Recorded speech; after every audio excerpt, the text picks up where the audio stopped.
Hello, I'm Delusions Expeller, and I'm back to talk to you a little bit more about the victim mentality. I'm going to try to look a little bit more human in this video. I noticed on my other videos I seem kind of stale and I don't express myself very much, and unfortunately I have inherited this lovely big fat lower lip from my father, so I kind of look frumpy at times, dopey if you will, when I talk, and I'm not trying to come off that way. I want to seem like a personable person that has feelings and emotions, because I'm not the total rock, trust me. In fact, as I've told you before, I am slightly bipolar, which means I'm up and down in my mood. So I don't come off that way. In some of my videos I sound very blah and very monotone, and I don't want to sound monotone because I'm not a monotone person. So I ask your forgiveness for portraying myself as something that I'm really not. So from now on, I'm going to try to put a little bit more life into my videos and make them a little bit more interesting and more personable, I guess you could say. Okay, that being said, thank you for your tolerance of me until I get to that point. I said I was going to talk to you about how what you tell yourself has a lot to do with who you are.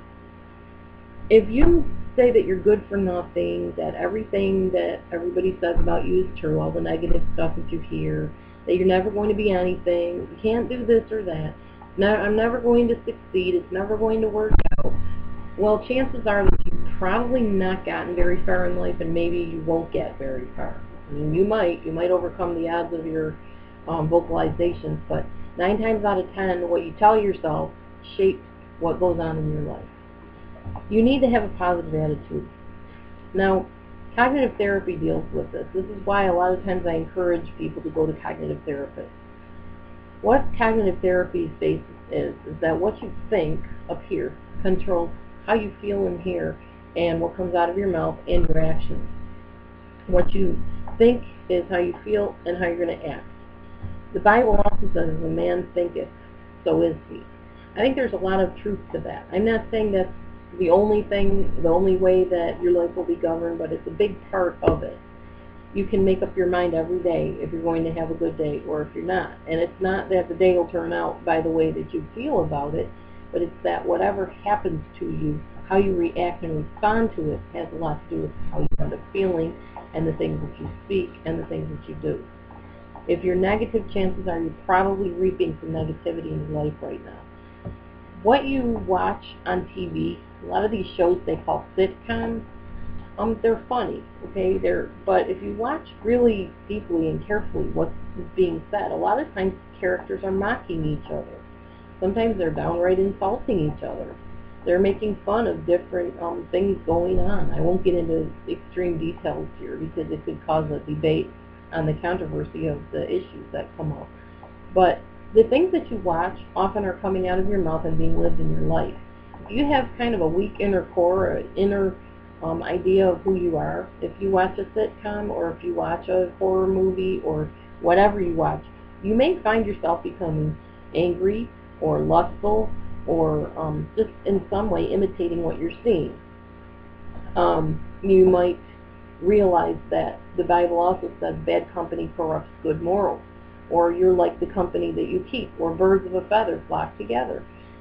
I've seen it so many times. I'm not saying it's always the case, but in a lot of cases, what you watch influences who you are. Now let's talk about mindset a little bit. When a victimizer comes along and senses that you're giving off this kind of vibration, that you're easy prey to them, because no matter what they do, you're going to put up with it. You're not going to speak against it. You're not going to question it because you're scared of losing them. They will know this right away, and they will use it to manipulate and control and dominate you and get you to do their bidding any way that they can. There are situations in which a child controls a parent this way. There's also situations in which a parent controls a child this way. In either case, this is not okay for it to happen.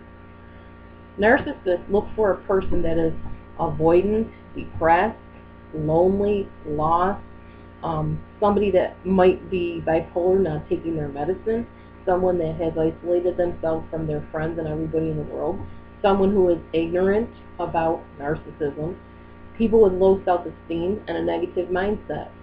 They look for people that are depressed, borderline. They especially love people with borderline personality disorder They are like the perfect team because borderlines will do almost anything to keep somebody liking them. They'll do the narcissist's bidding, and they're too, insecure within themselves to question what's going on by the narcissist, because even if they do question it, the narcissist has ways of punishing them to keep them quiet. People that don't want to do things to help themselves, narcissists will convince them that they need them, that they are their saviors, they are the answer to their problems. Anyone with a weak sense of self, someone that's needy, bored, has different issues of their own, and are insecure, they're very weak and easy prey to a narcissist.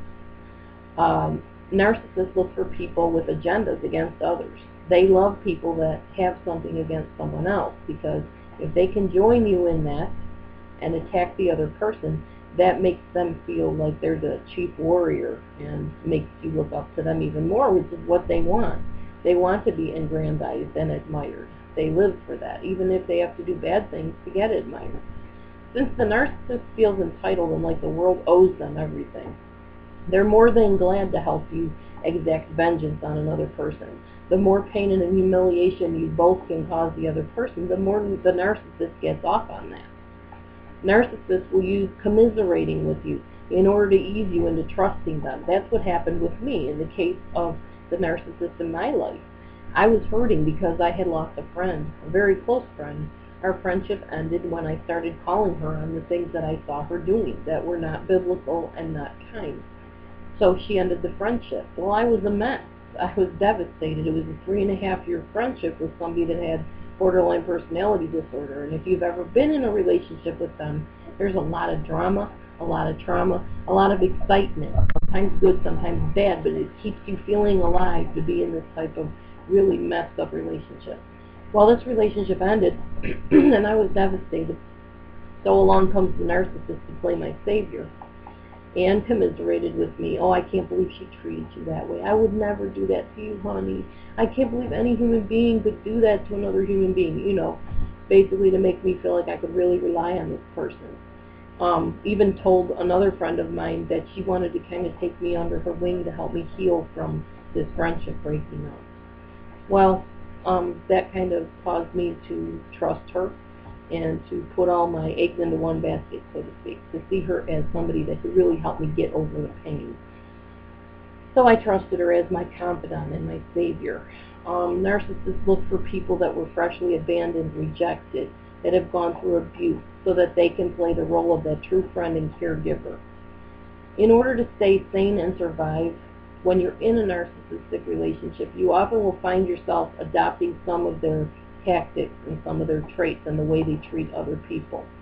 I know that in my case, the narcissist saw other people who came to her for help as needy. She would call them clingers and drainers. And I found myself seeing people that way after a while. And I really didn't like myself after a while because I knew that wasn't my heart towards people.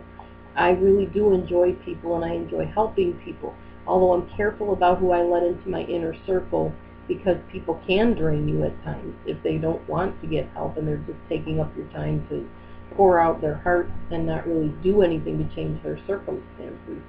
I no longer see people in a negative light in the sense of, oh, well, they're all just like that. As I said earlier, bad company corrupts good morals. The more that you're around people that are negative, that mistreat other people, people that are toxic, the more you'll find yourself becoming like them. This is especially true if you don't have other healthy relationships in your life, which in the case of a narcissistic relationship, your narcissistic person will try to sabotage your friendships. They don't want you having other people in your life because those other people might start seeing through what's happening, and they don't want to be pulled on. They don't want you to know who they really are. So they will engulf your life and keep you under their watch and control. So stay tuned for my next video. I'll be talking a little bit more along these same lines. As always, if you're in a toxic relationship and you're in trouble or you're being harmed in some way, please tell a safe person. Have a plan A, B, and C. Get out if you possibly can. Get the help you need. You deserve better than that, and you're worth it. God bless you, and stay tuned for my next video. Bye for now.